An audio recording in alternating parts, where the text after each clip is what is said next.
നമസ്കാരം. ഞാനിന്നിവിടെ ഉണ്ടാക്കുന്നത് ദോശയിലേക്കും ഇഡ്ഡലിയിലേക്കൊക്കെ പറ്റിയിട്ടുള്ള നല്ല ചമ്മന്തിയാണ്. ദോശയിലേക്കാണ് ഒരു പ്രത്യേക ടേസ്റ്റ് വരുന്നത്. അപ്പോൾ അത് നമുക്കത് എങ്ങനെയാണ് ഉണ്ടാക്കണമെന്ന് നോക്കാം. അപ്പോൾ നമ്മൾ മിക്സിയുടെ ജാറിലേക്ക് ഞാൻ ഒരു 5 സ്പൂൺ ഉണ്ടാവും കേട്ടോ. 5 സ്പൂണോളം നാളികേരം ഇട്ട് കൊടുക്കുന്നത്.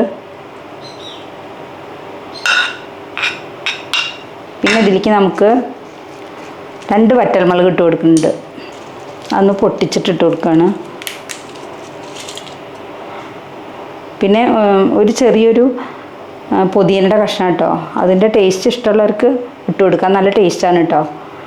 പിന്നെ ഒരു 5 ചെറിയ ഉള്ളിയാണ് ഇട്ട് കൊടുക്കുന്നുണ്ട്. പിന്നെ ഇതിലേക്ക് എക്സ്ട്രാ ചേർക്കണത് ഒരു 5 അണ്ടിപ്പരിപ്പാണ് കേട്ടോ. നല്ല ടേസ്റ്റാണ് ഇതിലേക്ക്, അത് ഇട്ട് കൊടുക്കുന്നുണ്ട്. ഇനി നമുക്ക് പാകത്തിന് ഉപ്പിട്ട് കൊടുക്കാം. ഇപ്പോൾ കുറച്ച് ഇട്ട് കൊടുക്കണുള്ളൂ, പിന്നീട് നമുക്ക് ഇട്ട് കൊടുക്കാം.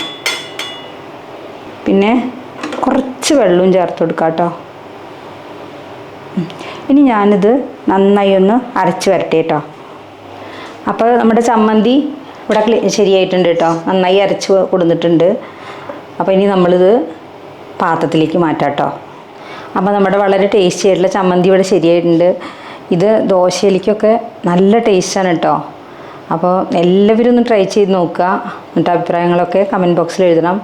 അപ്പോൾ ഇനിയിപ്പോൾ നമുക്ക് അടുത്ത വീഡിയോയിൽ കാണാം. Thank you.